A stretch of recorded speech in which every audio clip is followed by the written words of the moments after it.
Good evening, folks, and happy Wednesday. So for those of you joining me for the first time, welcome. My name is Cosi Talks, and I'm a physical therapist here in Tampa, Florida. I've been a PT now for a little over 23 years, and my passion is working with the amputee and limb loss community. So tonight's headliner question is, what would be considered a good prosthetic foot for someone who weighs over 300 pounds? So pull up a chair, tell me who you are, where you're from, what's in your mug, and let's get started with Cosi Talks Live.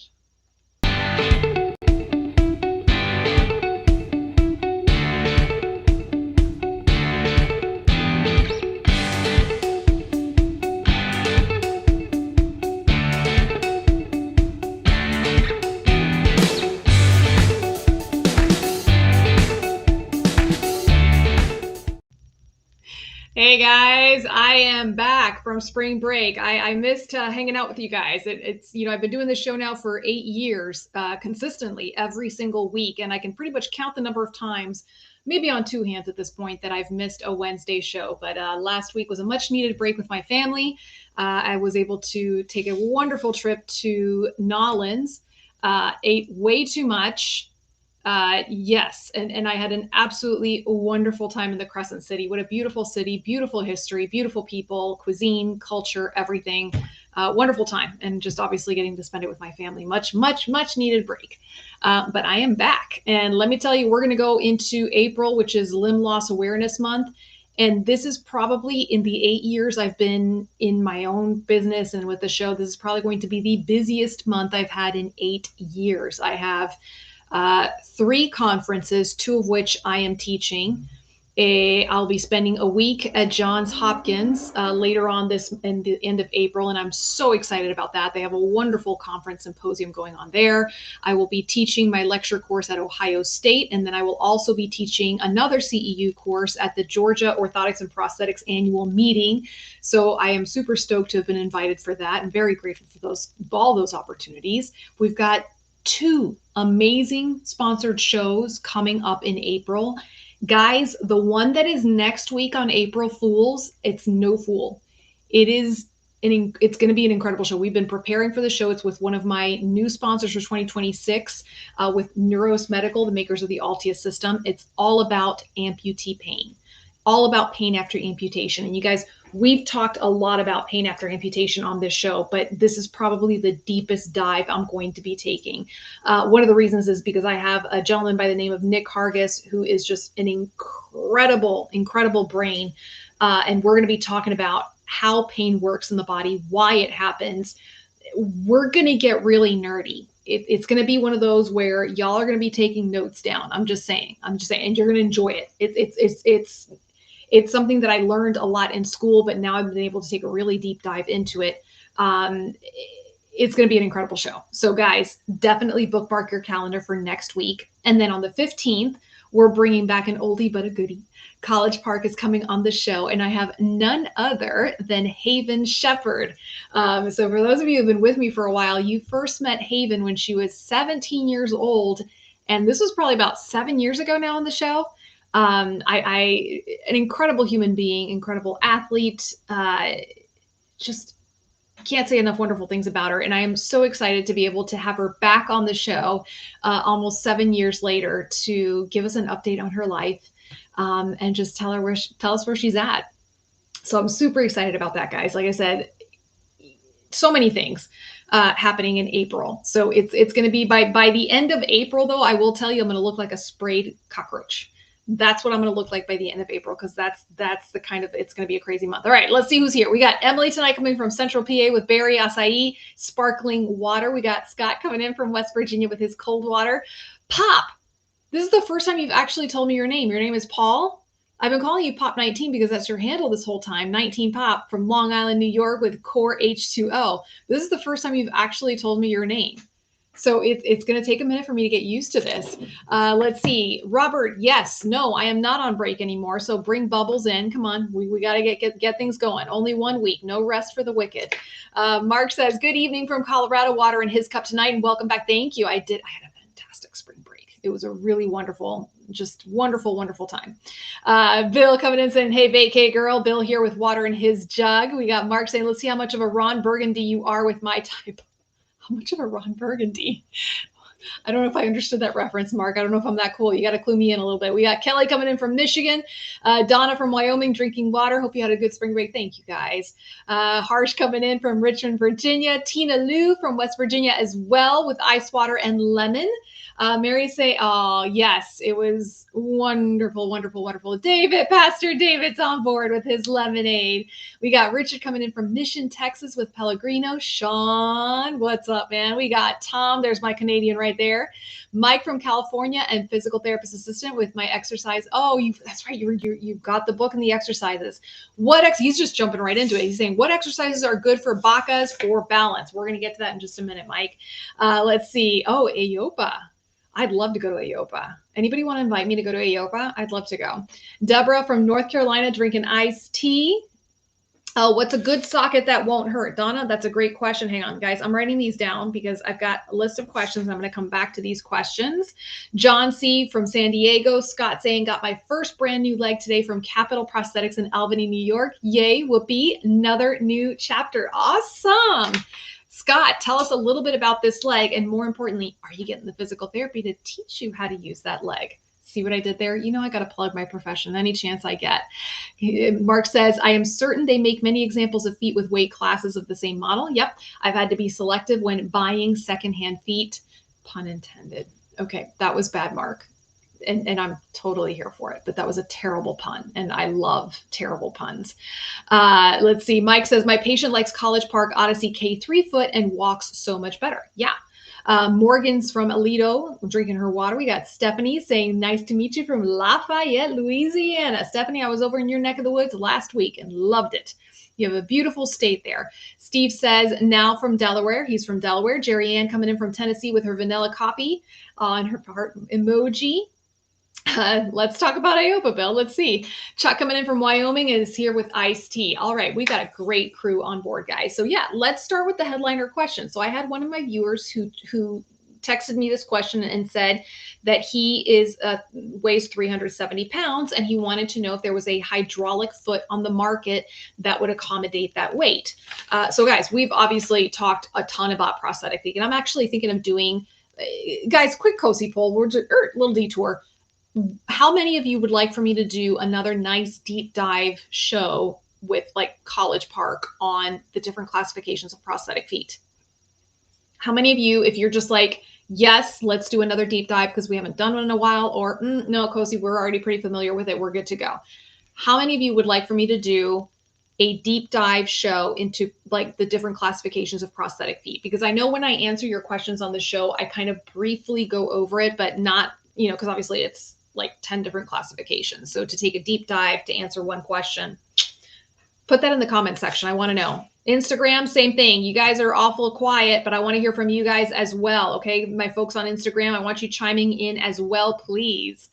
So in the meantime, I did just a quick search, guys.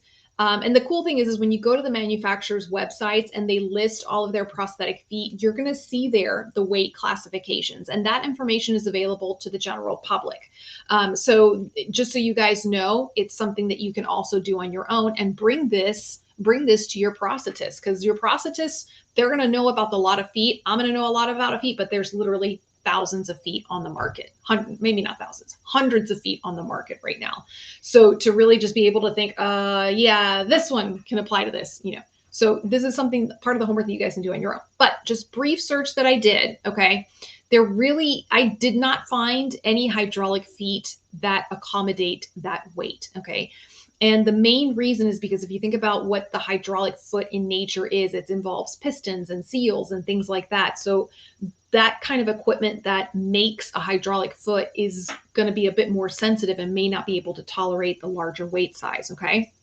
And also with the different torques that you're applying on uneven terrain, which is kind of what a hydraulic foot is really great for, that's going to, again, put a lot of stress on that particular foot, right? And these manufacturers, they have to be sometimes conservative with the weight, the max weight on it, because obviously if the foot breaks, That's a huge potential for injury and liability also for the manufacturer itself. Okay, so the one that I did find, and it was listed as Freedom Innovations, but I believe now it's Proteer is still carrying this, and we need to do a little more research on this. I'm giving you guys the information, and then I want you guys to take it a step further and look up the nitty gritty on this one.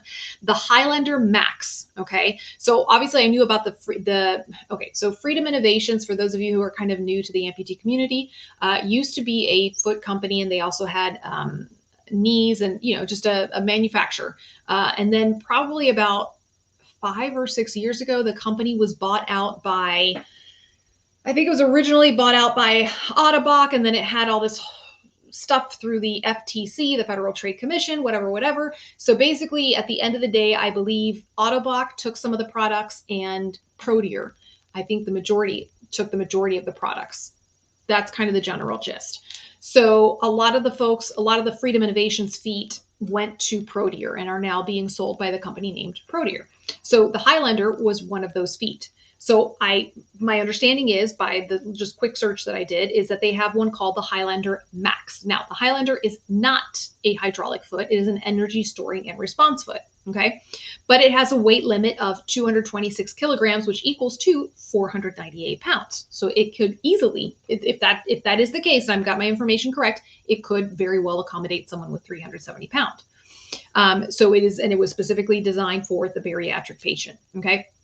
Now, along with it, it's getting paired, obviously, with a heavy-duty pylon and adapters and the other accoutrements that go into building a prosthetic leg. See, Scott says, I have a Highlander Max, and I was told only one for above 350 pounds. So again, and I did, again, just another really quick search. And these 2 feet, I need to, don't take my word for it. I'm going to look up these feet. There's one that came across my search by Phil Hour called the Ibex XD. It's a K2, K3 foot that supposedly can accommodate a higher weight. And hang on, I had the information here. It could accommodate a heavier weight. So the information I'm looking at here, it says it could accommodate up to 440 pounds. Okay, again, guys, we need to double check this information. Phil Hour, Ibex, IBEX, and Ibex XD. And then another one by Willowwood, which the one I found by Willowwood, it's called the Impulse Foot. It only goes up to 350 pounds. But I did find that, okay? So let's see what you guys are saying. Let's see what you guys got to say. Sean says, yes, because there's willing. Oh, okay. So yeah, those of you who are responding yes to doing a deep dive into prosthetic foot classifications, I think so. And guys, I love doing a show like that. I've done that show like that a couple of times in the past with College Park.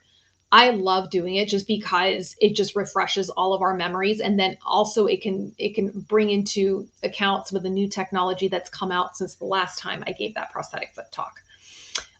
So Emily says, yes, there's a lot to choose from. So it's because it can be overwhelming. Totally agree.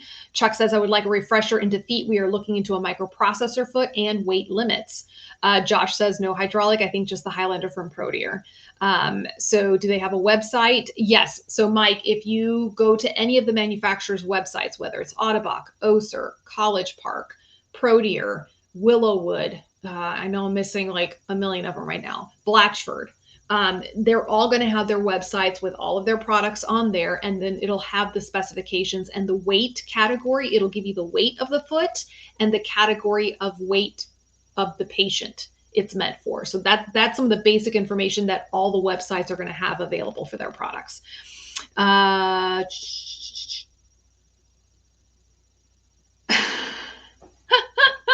That's funny, Mark. I was just like, Ron, who's Ron? That's hilarious. Okay. Chuck says, I have a C leg presently, and I've been offered to try out 2 different power knees. My balance stinks, and I'm using forearm crutches. Will these knees make it worse? Okay. Let's hold on to that real quick. Mike says, I have a patient that is 375. Okay. Chuck is specifically looking into the College Park low profile foot. Yes. So actually, Val, if Chuck is looking for that microprocessor foot, I definitely would recommend that you guys take a look at the College Park, the Odyssey IQ foot. It is an incredibly low profile microprocessor foot on the market. And let me throw up the QR code for it, because guys, we got to pay the bills here, and we love our sponsors, and we love to show them some love. So guys, as you know, if you've been a part of the show, you know that I depend on the generosity of my sponsors to be able to continue to produce this show. So during the shows, I will be throwing up QR codes that take you to the websites of my wonderful sponsors and also some of the products and everything that they feature. So if you want to show your support for the show, all you got to do is scan that QR code. And just take a look. So just the simple act of visiting their websites shows support for my show, and it shows support for my sponsors and gives them a thank you. So guys, thank you in advance. And like I said before, I see you so I can see how many clicks and how many scans we're getting on those QR codes. So guys, start scanning. All right, Instagram, y'all being real quiet. Y'all being real quiet here on Instagram, but that's okay. Okay, so let's tackle some of these other questions. So Chuck Dunning is asking, I have a C leg presently and I've been offered to try out the 2 different power knees. You said your balance is not great and you're using the forearm crutches. Will the knees make it worse? Okay. So Chuck, when it comes to the balance, I don't look at what is going on with the prosthesis. Okay. A C leg is a fantastic leg. Okay. Going from a C leg to a power leg, I'm sorry, that's not going to magically improve your balance. And if that's what your prosthetist is telling you, I would have some questions. Okay. The question is, why is your balance not doing well? Okay. Like I said, the C leg, it's a great leg. Okay. It's a great leg. And this has happened to me before. I remember actually one of my first cases when I opened up my own private practice, a prosthetist called me into his office and he said, hey, I have this patient here. They had the Oser Rio, which was a really great knee. But the patient didn't like it. The patient was like, oh, this knee stinks. It's not working for me. I'm losing my balance, and the prosthetist got him a different microprocessor knee. I'm not going to name that knee, but I will tell you it was a much inferior knee. It really was. And I was just sitting there going, why? And they're just like, well, can you work with this patient? So I start working with the patient. Lo and behold, he loves this new microprocessor knee, even though it's an inferior knee. Why? Because he was being taught how to walk and I was teaching him how to use the knee. Now, unfortunately, in that moment, I was in a rock and a hard place because the patient was already issued that new knee. He wanted that knee, and that was that. There was nothing more for me to say other than, okay, let's teach you how to use this knee.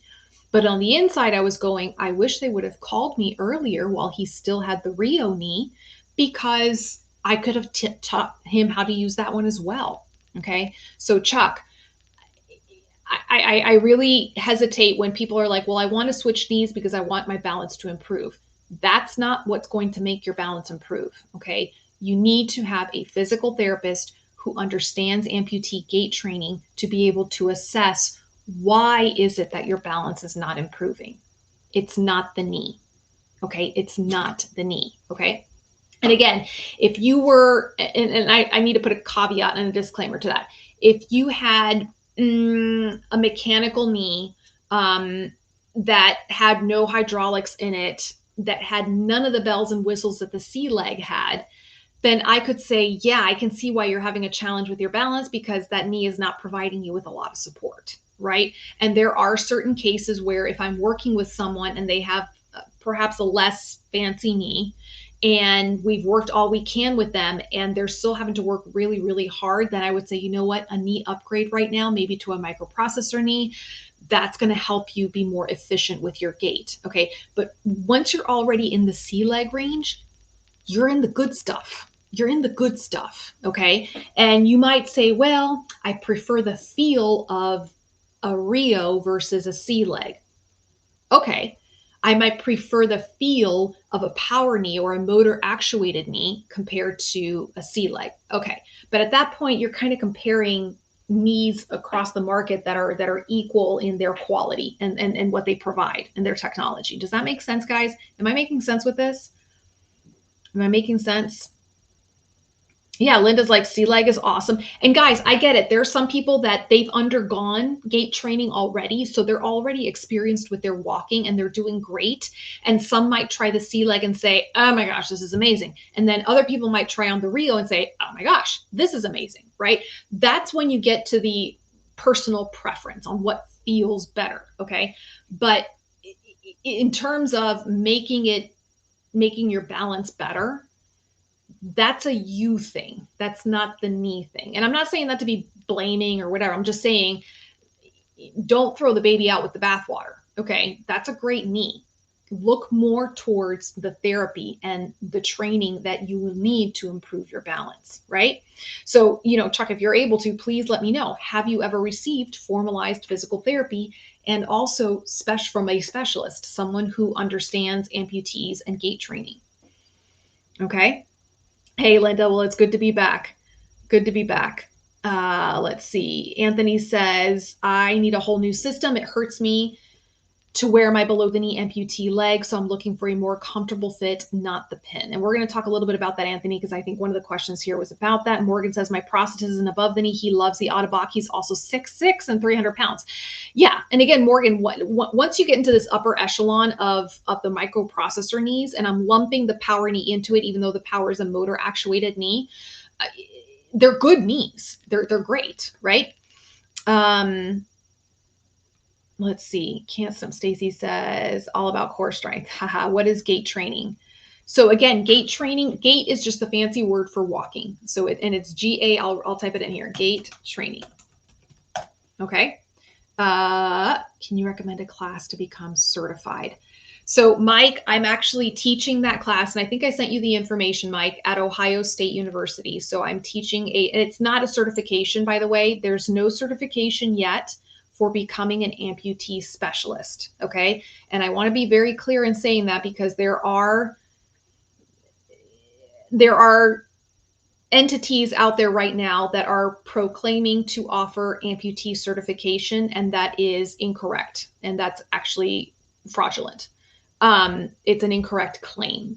So at the moment in our profession as physical therapists, we do not have an amputee specialist certification. That is something that a group of people are working on right now to get that certification validated through our professional organization, the APTA. But that certification right now does not exist. Now, some people will say, well, Cosi, you call yourself an amputee specialist. Yes, amputee specialist, and I'll put some quotes around it. Why? Because I've been doing this for over 23 years, and I've been working with amputees for over 23 years.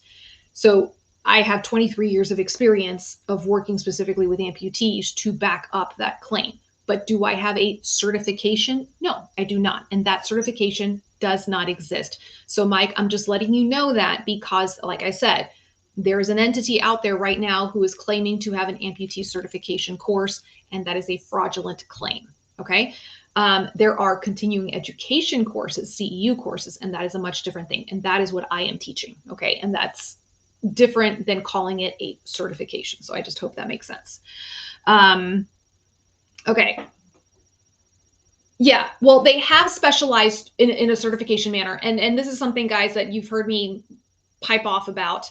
Within the field of when you graduate as a physical therapist and you have a license, you undergo the board exams for your state, and you have a license in your hand, you are licensed to practice any specialty.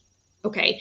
And theoretically, you have received training in your education and also in your clinical training to treat any specialty, right? That's how I started. In the beginning of my profession, I actually rotated the hospital where I worked at. I rotated through all the different specialties and all the different settings in the hospital. It was actually one of the top trauma hospitals in the country. Okay. And it's actually world renowned, Jackson Memorial Hospital. I chose to work there for that reason, because I wanted to gain experience in all the different settings and all the different specialties. Okay. Nursing, same thing. When you graduate as a nurse, you could theoretically work in any of the specialties that is available to nursing. Doctors are a little bit different, right? They graduate medical school and then they go on to do a residency to complete specialized training.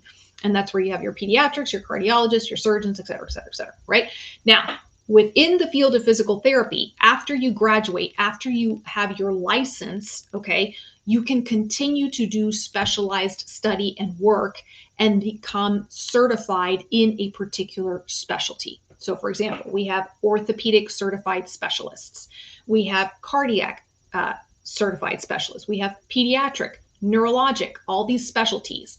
It just means that if you see those initials behind their name, that's basically that's their niche, right? That is their niche. They've undergone more training. They've undergone examinations, et cetera, et cetera, et cetera. Do you need that to practice in those specialties? No, no. And amputee, for whatever reason, we still don't have that specialized certification. And believe me, it's something that I am so glad I have colleagues who are fighting that good fight right now, because as you can imagine, there's a lot of red tape, a lot of politics, a lot of procedures, a lot of gobbledygook to get one of these certifications implemented and in place. Okay. And unfortunately, we don't have a lot of specialized education as well. And that's something, that's my little pebble I am trying to throw in the pond. So we have wonderful clinicians out there, guys. I mean, I know there's not many of us, but the clinicians that we do have that specialize in amputee care, some of the most brilliant physical therapists I've ever met. Okay. And their knowledge of biomechanics is just unbelievable, right? So we have the know-how out there. It's just a matter of getting it more prevalent, I guess is the word. I'm not sure if I'm phrasing myself correctly. Let's see. Stacy says, it would be nice for us as amputees to have an official list of people who certainly did an extensive amount of education with amputee and had the interest that would go to require the extra mile. And I do that, Stacy, like certainly when someone on the show is like, oh my gosh, I have no access to a physical therapist, I use whatever connections that I've made with this show, and I try to beat the bushes and find someone for that person. And I like to think that I kind of sort of know someone in the major regions of the United States. But the other thing that I tell people, Stacy, and I've done this before, where I tell people like, look, if you have a physical therapist who is not necessarily experienced with amputee care, but is hungry to help you, okay, and is willing to put in the work, I am happy to help and mentor them.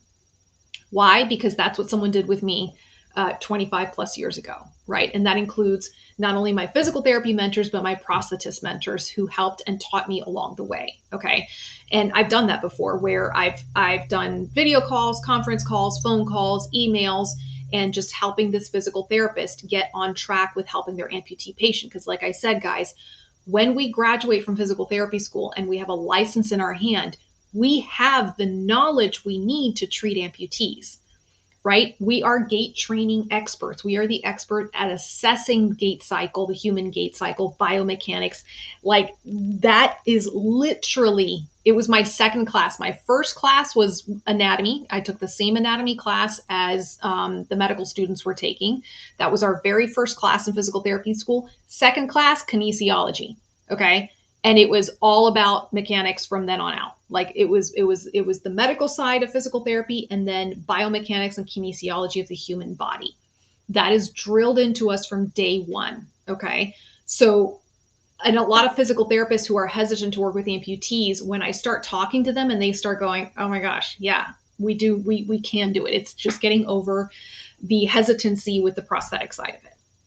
That's really all it is. It's really all it is, especially if the physical therapist has experience working with stroke patients and traumatic brain injury patients, they really have a lot of the skills and strategies needed to treat amputee patients, because that's what I use when I'm working with my patients. With my amputee patients, it's a lot of what I learned from working with stroke and traumatic brain injury patients, and even pediatric patients and developmental. Anyways, sorry, I'm like, going off on a lot of tangents here this evening.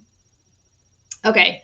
Can we certify you? Linda, it's one of those things where it's funny. And I'll say this and then I'll move on from this topic. When it comes to the certification courses, I do see their value, right? Because you as the patient, if you're going to look for someone who specializes in pediatric care, it's nice to see that they have pediatric certified specialists behind their name. Okay, cool. And same thing with orthopedic, but the hoops that you have to jump through to obtain some of these certifications, because once upon a time, guys, in the first 5 years of my career, I knew I had an interest in a lot of different specialties: burn care, wound care, and amputee care. So I was kind of like, okay, where am I going to settle? And I try to get as much varied experience as I could. And when I would look at some of these specializations and certifications, I'm sitting there going, it's a lot of extra time to get these certifications. And all it really did for me was put initials behind my name. It did not, do you know what I'm trying to say? It did not make any difference in my pay. It did not make any difference in my experience level. It did not prevent me, if I didn't have the certification, it didn't prevent me from being able to do treatments. Do you know what I mean? It was basically just having initials behind your name. And, you know, at the time I was just like, I would rather spend that time taking education courses and seeing patients and just digging into my craft kind of thing. I wasn't interested in the bells and whistles of getting a certification. Do I see the value in it for some people? Yes. For me personally, no. And for me, it mattered more about what is the kind of experience I'm getting in the clinic and making sure that I am learning from the best, you know, making sure that whatever setting I was in, that I was learning from the most experienced therapist in that particular setting, making sure that I was working in hospitals and clinics that provided me with challenging cases. Like that was more of my focus. That was more of my focus. And again, I admire my colleagues that do all the work to get those certifications behind their name, right? Certainly they've put in a lot of work to do that. But for me, it was more about let me get the experience that I'm looking for. And then even now, you know, when I look at a particular therapist, if I need help from a particular therapist, I'm not necessarily looking at the initials behind their name. I'm looking to see where have they worked, what kind of experience do they have behind them. That's kind of what I look at. So it's you know, let's see. Sean says, I sent you YouTube about a product that uses air to make adjustments like a prosthetic sock. Let me know what you think. I have seen that, Sean. I have seen that before. I've personally never worked with one of those, and I forgot what the name of it was. But I have seen that before. And I've heard, like, I've only heard of a couple of people that use it that they like it. But again, I don't know too much about it. Ham sandwich, you forgot it was Wednesday. Well, I'm glad that you're here, man. Let's see. Emily says, Emily says, finding someone who knows how to work with amputees has been the biggest challenge in the last 3 years. It's even harder when the amputation isn't the only issue that you're dealing with. Yeah. Yes. And again, yeah. It is a challenge. Yeah. And we're working on it. Ham Sandwich says, my physical therapist I switched to a few months back is much more experienced with amputees, but even he's stumped with the extent of my injuries. Yeah.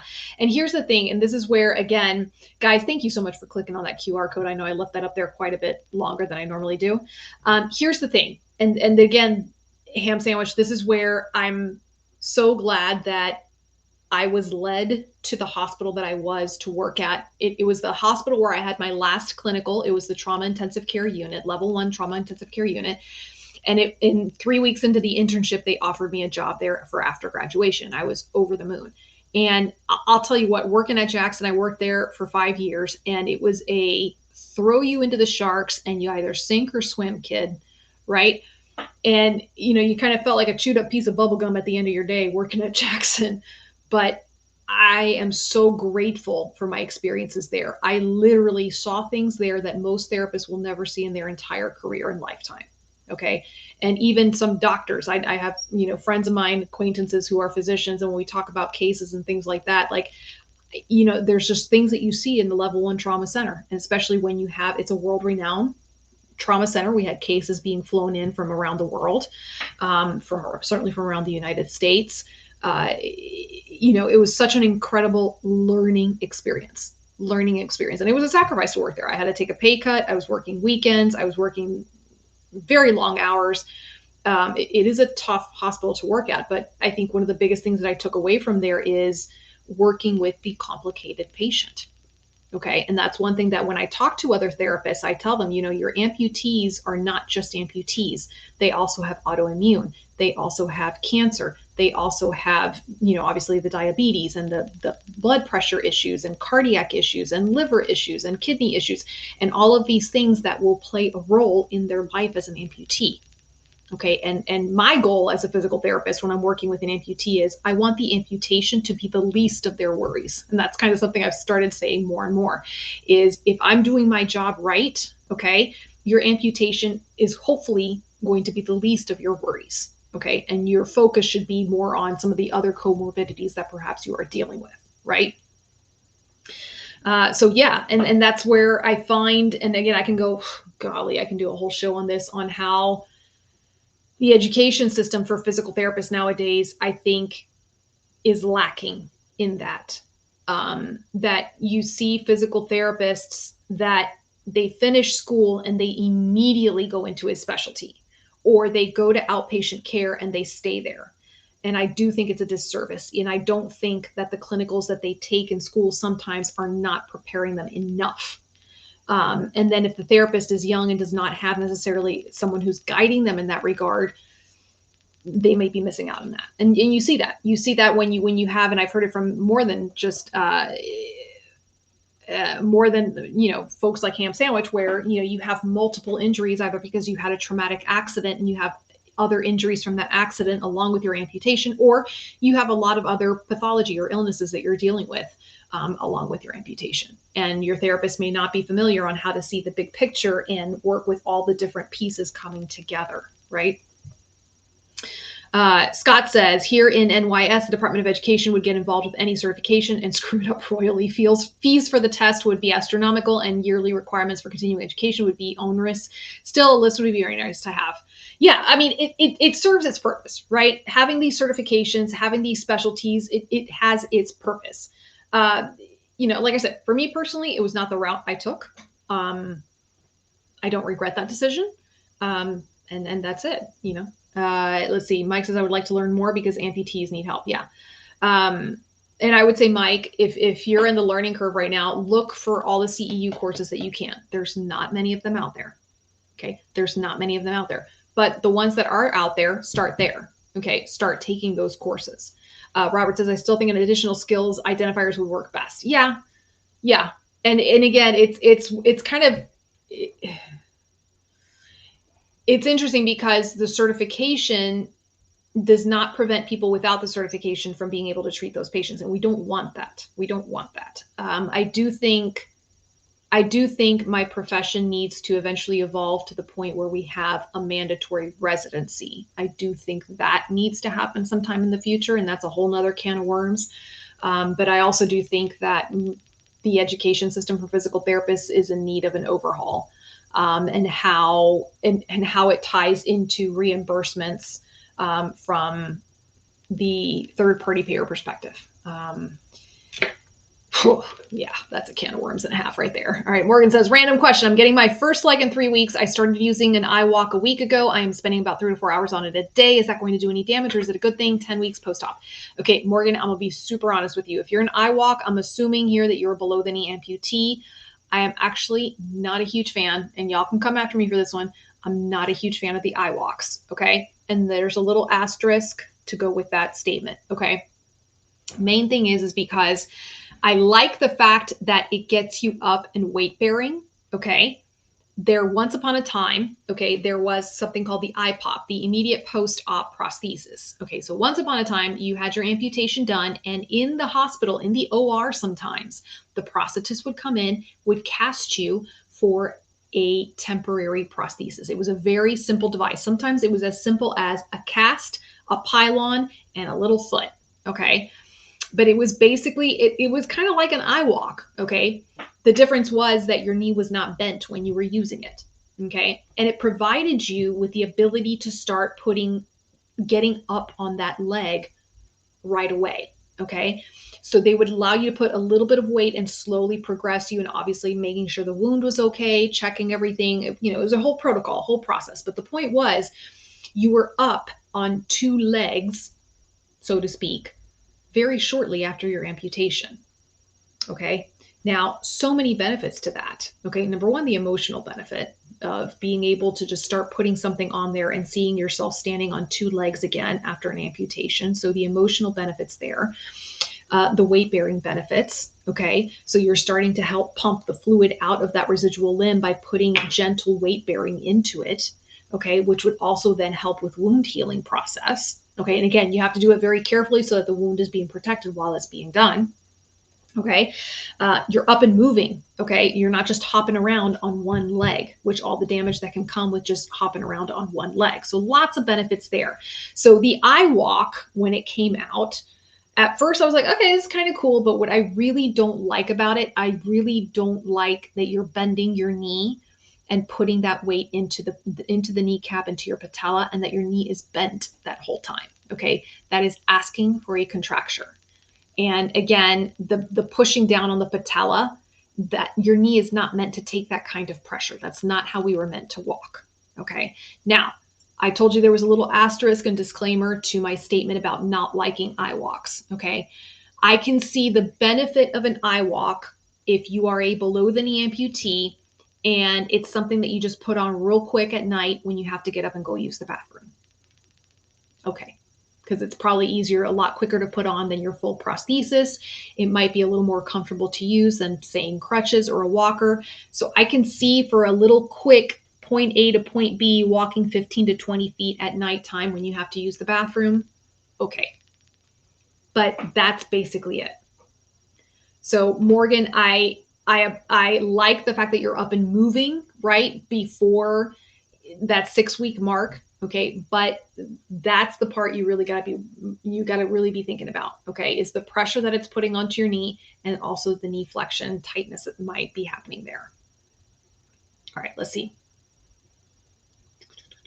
I love all these comments, guys. Love all these comments.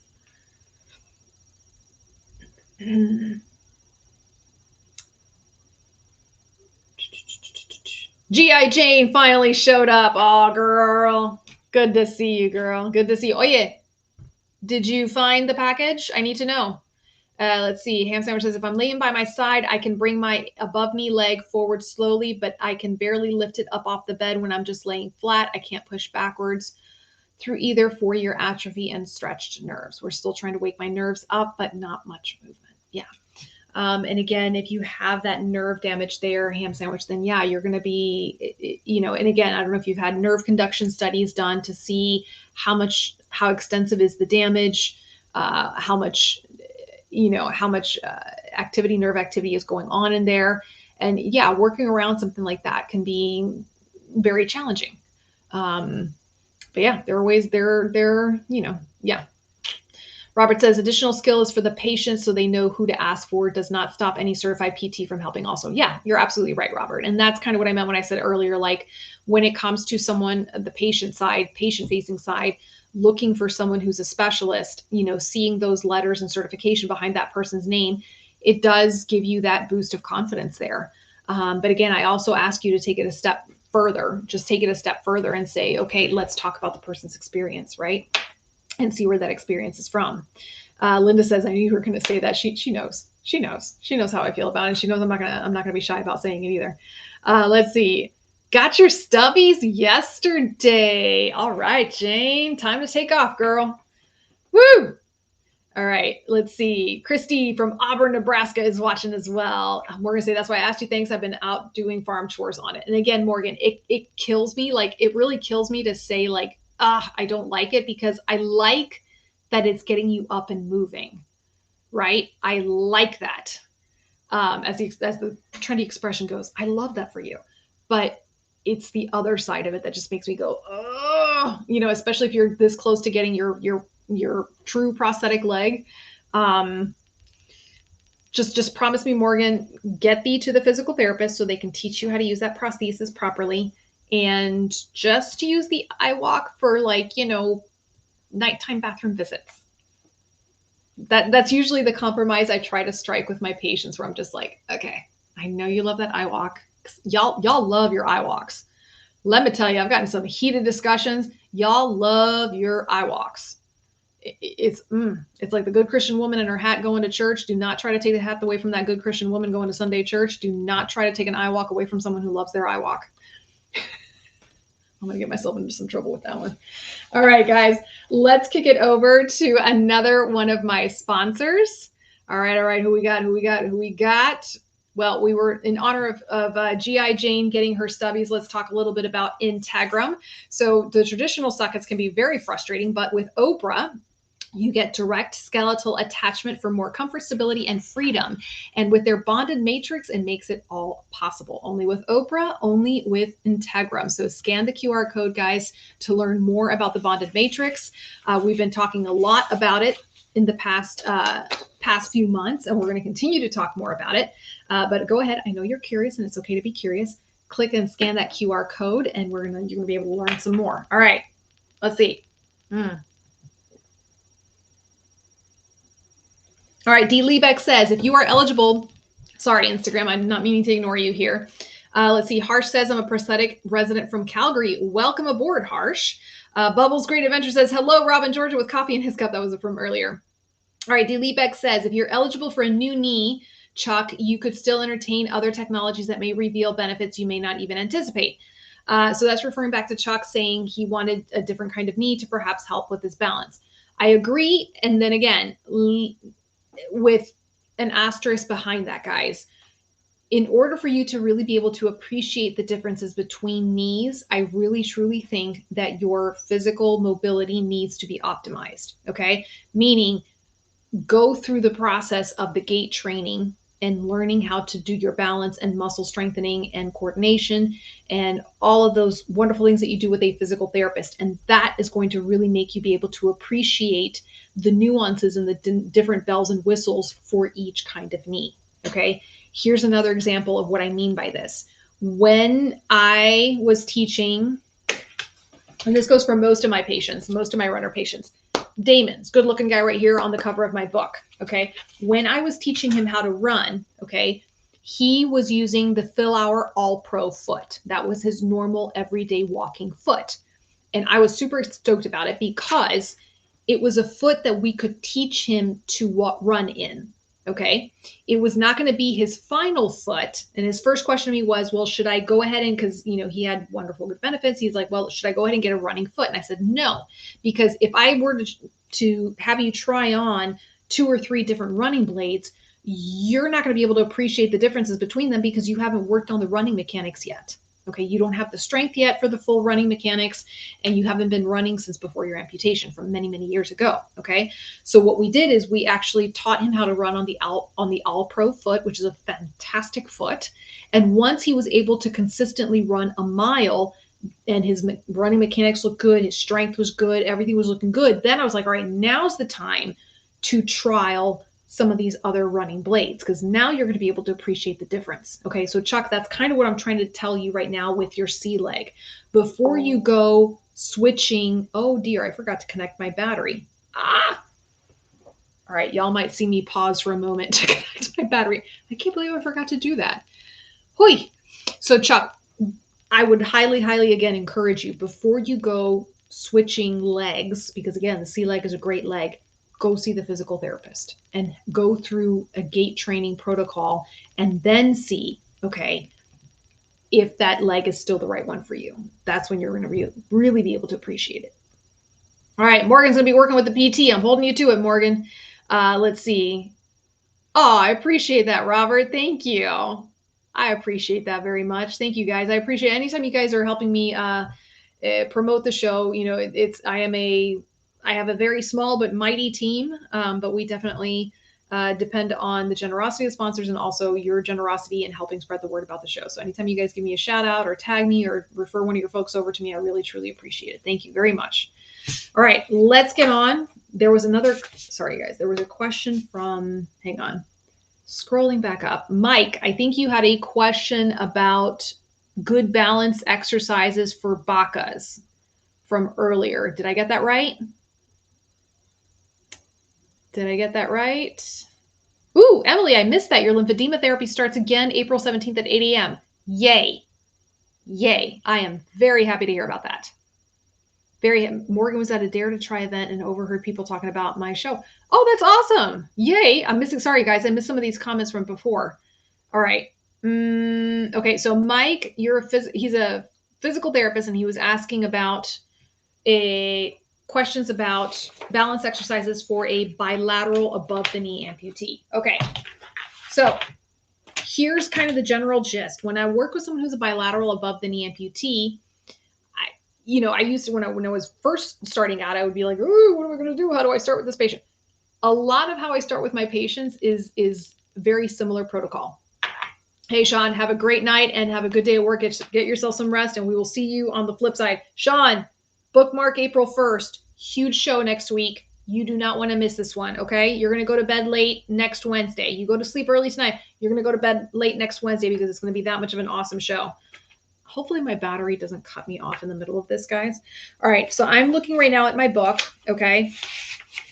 I'm looking at my book, and I'm going to put that QR code up here for you guys as well because it's been a while. Okay, so guys, I have this program for above the knee, below the knee amputees. It is for 150 video and book exercises for above the knee amputees head to toe. Now, it is for unilateral. That's how I designed it. And I do hope someday in the future to be able to produce one for bilaterals. But for my bilateral folks, for my BACA folks, what I tell them to start is with the square up and the weight shifting. Okay. So when it comes to the balance, Mike, this is how I start off all of my patients, where they're below the knee, above the knee, one leg, two legs, four extremities. We start with square up and weight shifting. And this is after we've done the stubbies stage. Okay, so for my BACAs, I always like to have them in stubbies first. Okay, and we do that. We do the weight shifting. A little tougher to do the square up with stubbies, right? But we start off with the weight shifting, side to side, forward and backward, diagonal weight shifting. Okay, this is helping the brain break it down into bite-sized pieces, okay? If we try to just tell our patients go up and down the parallel bars, right, which is what prosthetists have to do to check alignment and to kind of do the fitting, they have to do that, but the brain is just thinking about not falling down, okay? That's what the brain is doing. It's not able to focus on good gait biomechanics.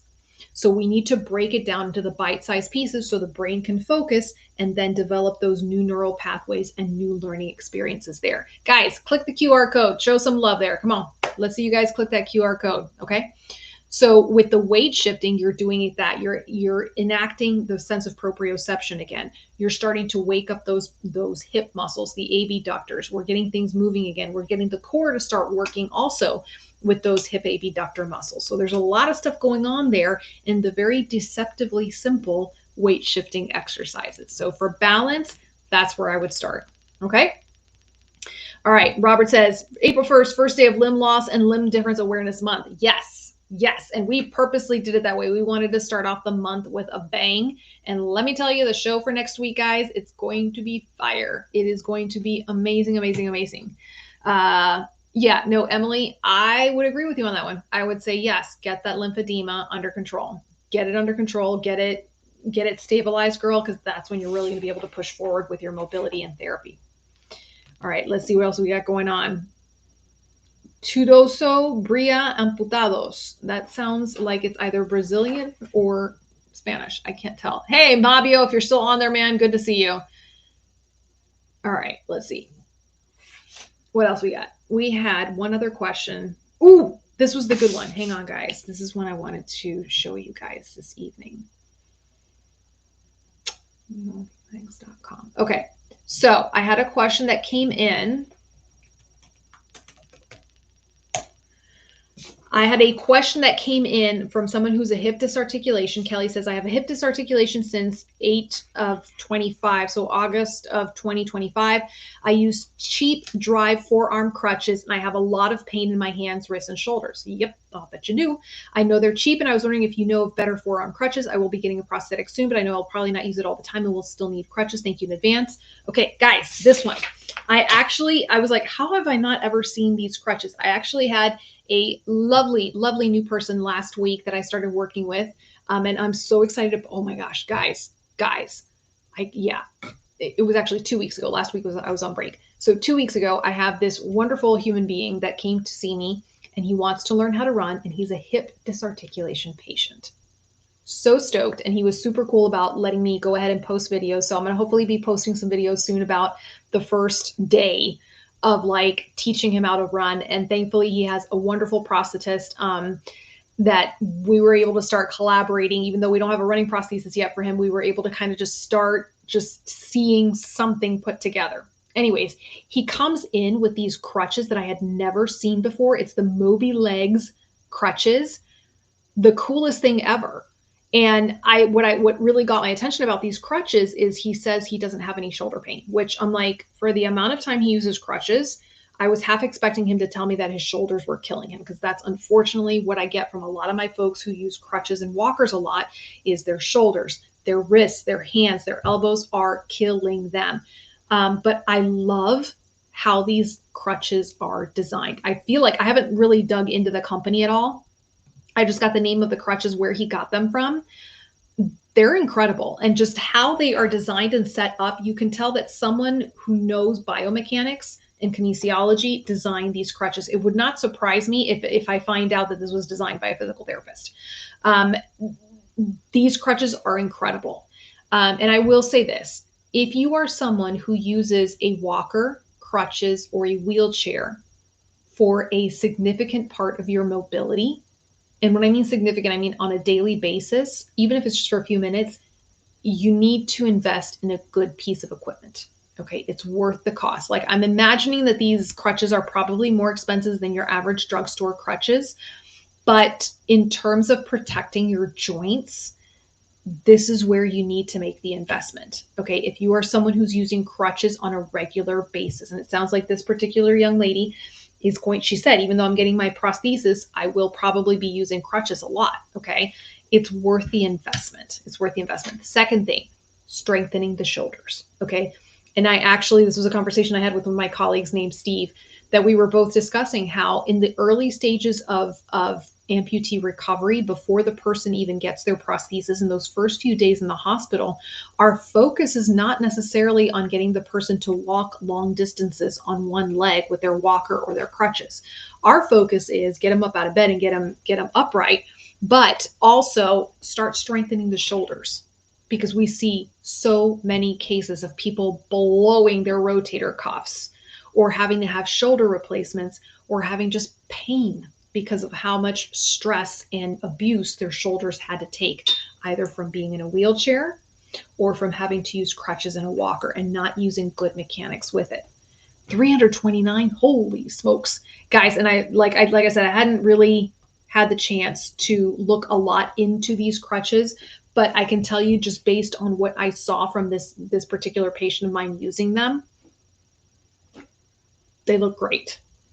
They're called Mobi legs. They're not forearm crutches. These are axillary. These are under the arm. Okay.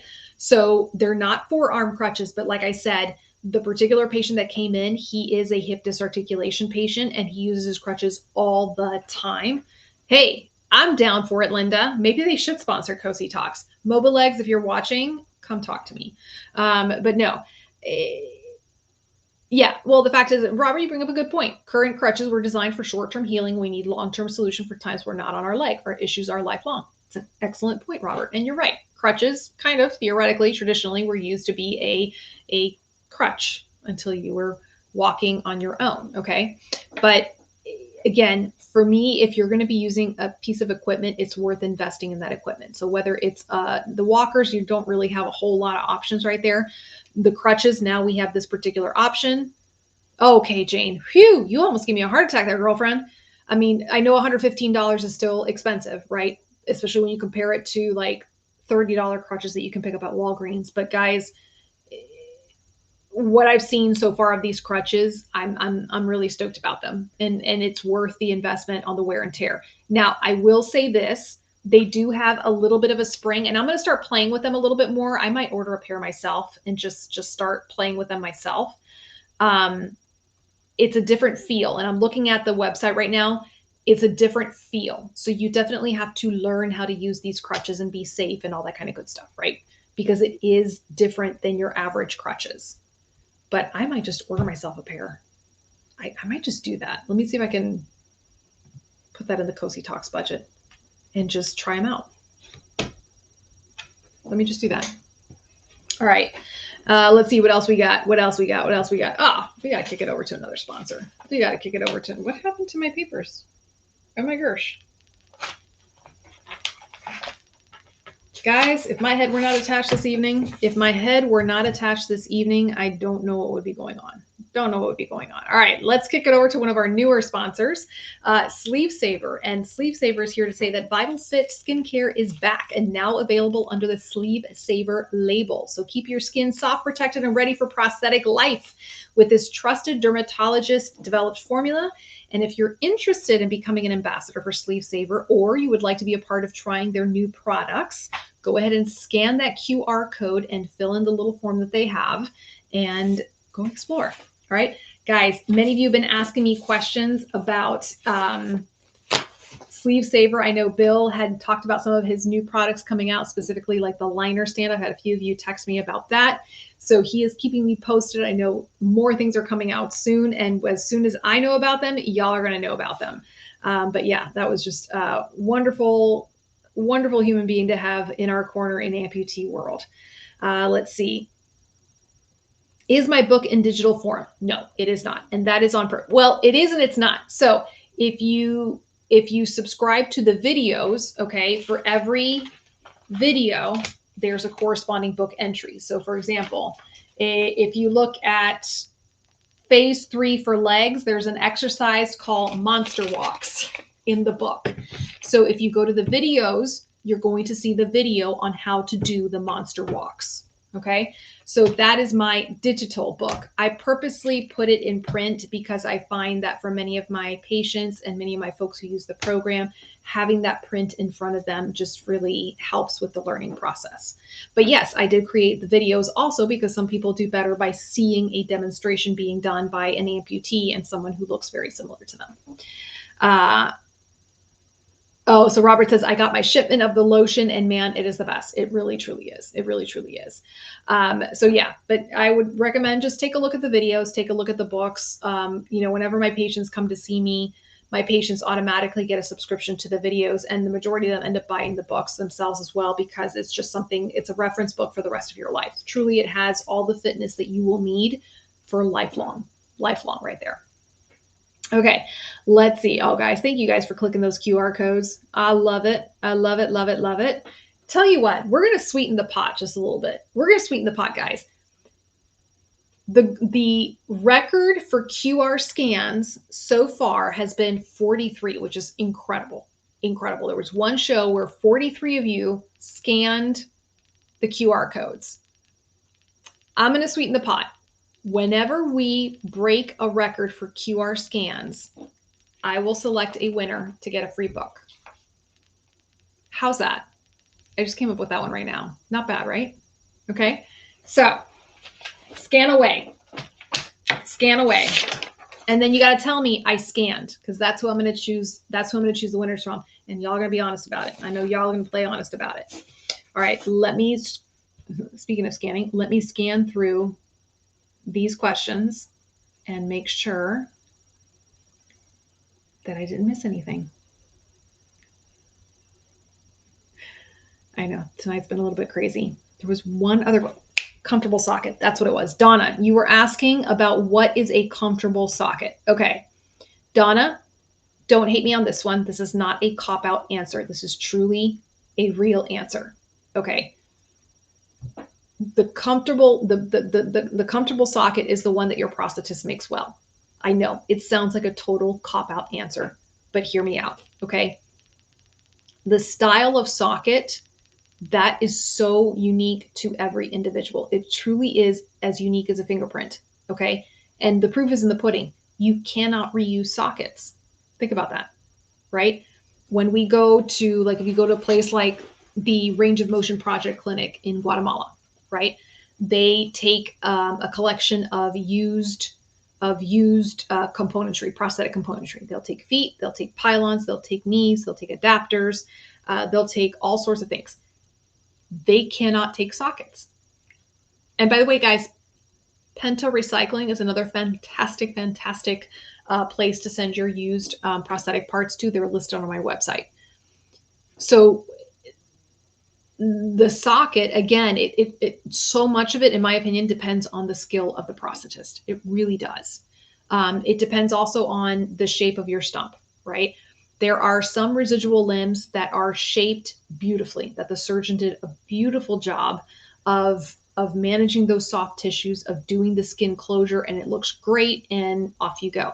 Some people, you know, either the surgeon perhaps was not as familiar, or just the nature of what was going on with that particular person, they have irregularities in their residual limb, okay? But ultimately, that is the skill of the prosthetist.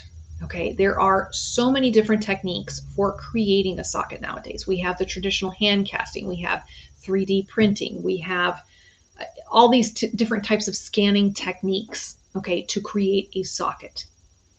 Okay, and there is validity in all of these different strategies, right? But at the end of the day, the prosthetist needs to know whether it's a piece of equipment that they're operating or software. They need to know how to operate that software carefully, and they need to know how to fit that person's alignment and mechanics and soft tissues, right?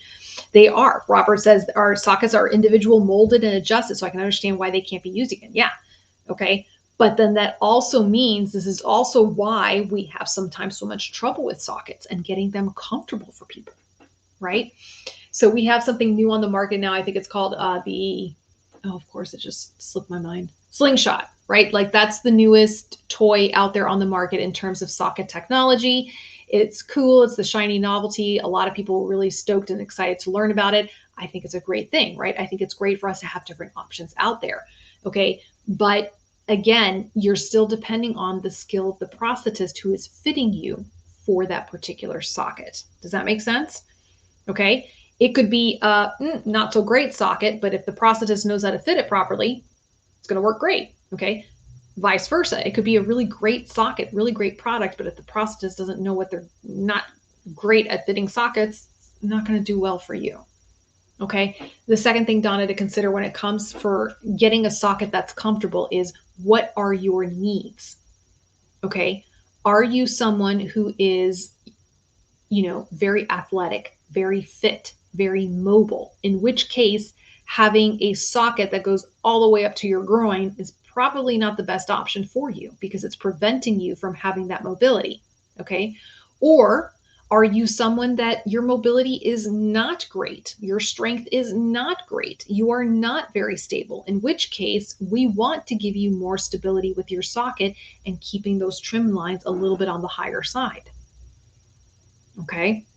Are you someone whose volume is fluctuating a lot? Okay. That's also going to determine the kind of socket and the shape that you're put into right there. Okay. So a lot of times I might see certain features that don't, you know, certain features in the socket that don't necessarily match up to the patient.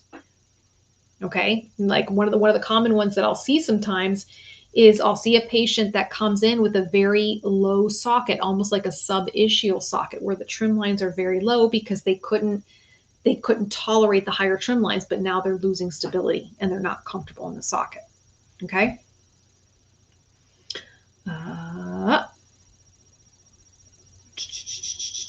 Jane's like, Yahoo, free stuff. I'm not kidding, guys. Like I said, and I'll be honest. Like I'm gonna be, you know, on the honor system from the codes that I see scanned, and I know you guys are going to be on the honor system when you tell me that you've scanned a QR code.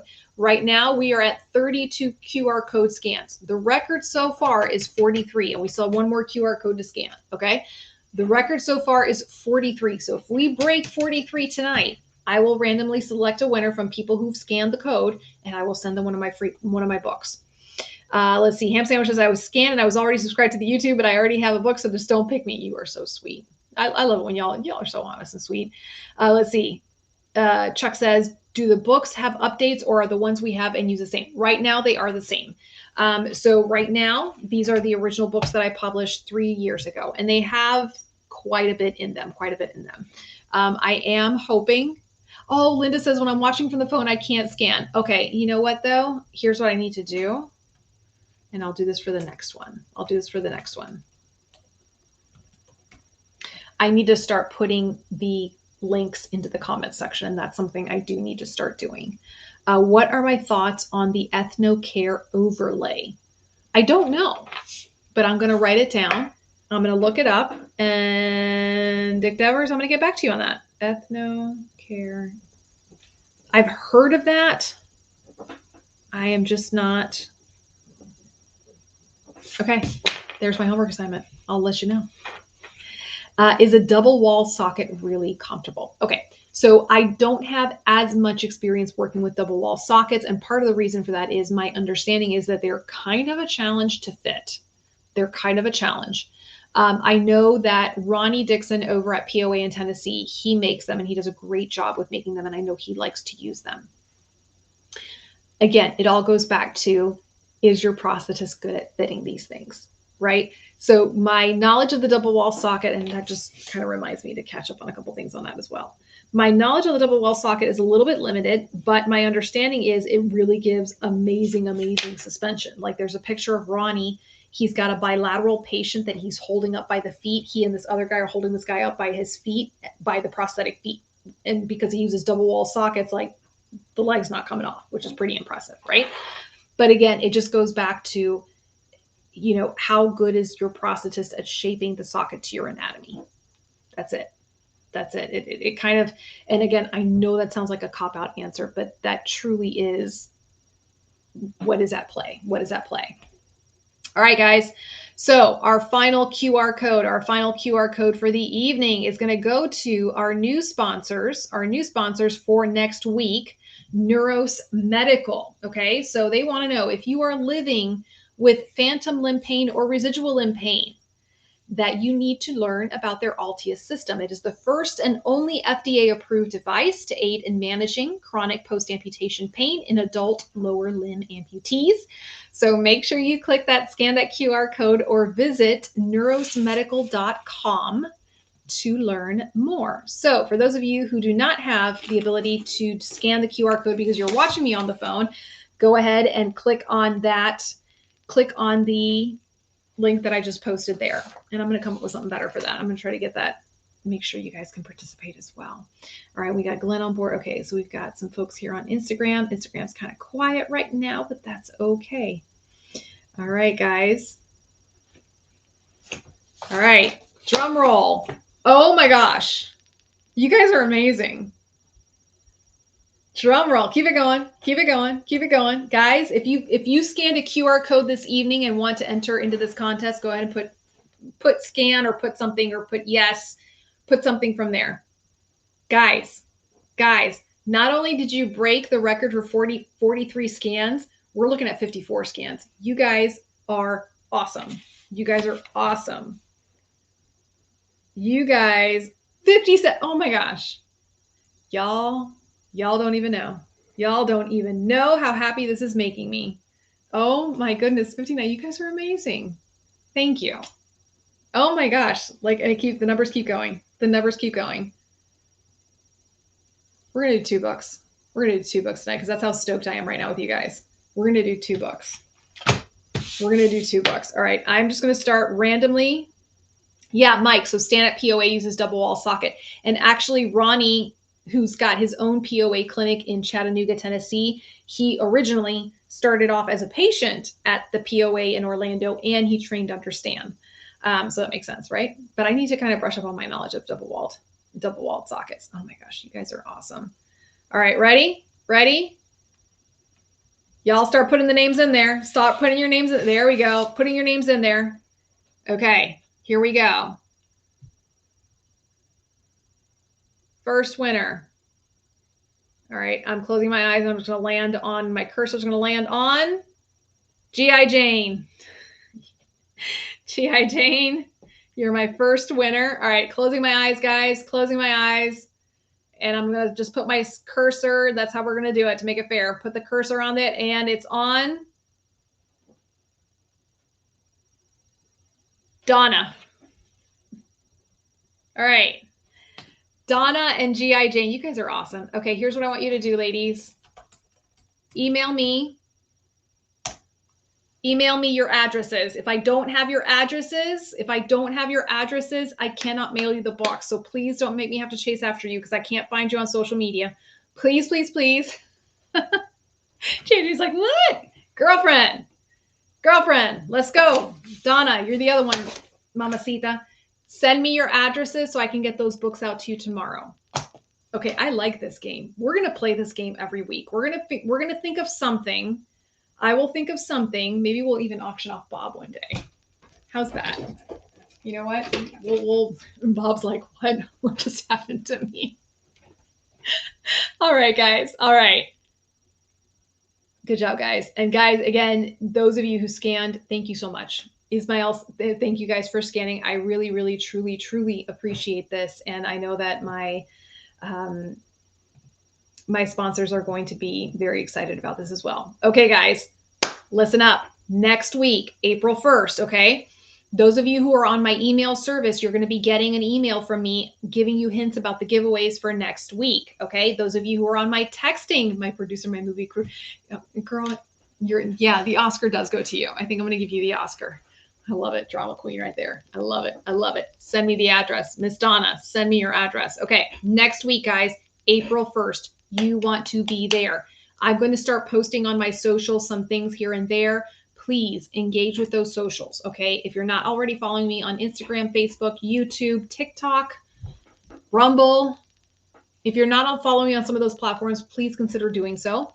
And then just when you see these posts about these sponsors and the shows that are coming up, hit like, throw a comment in there, show your support that way. And I really, really appreciate it. And Linda's like, don't auction off Bob. He's got to try out this new crutch.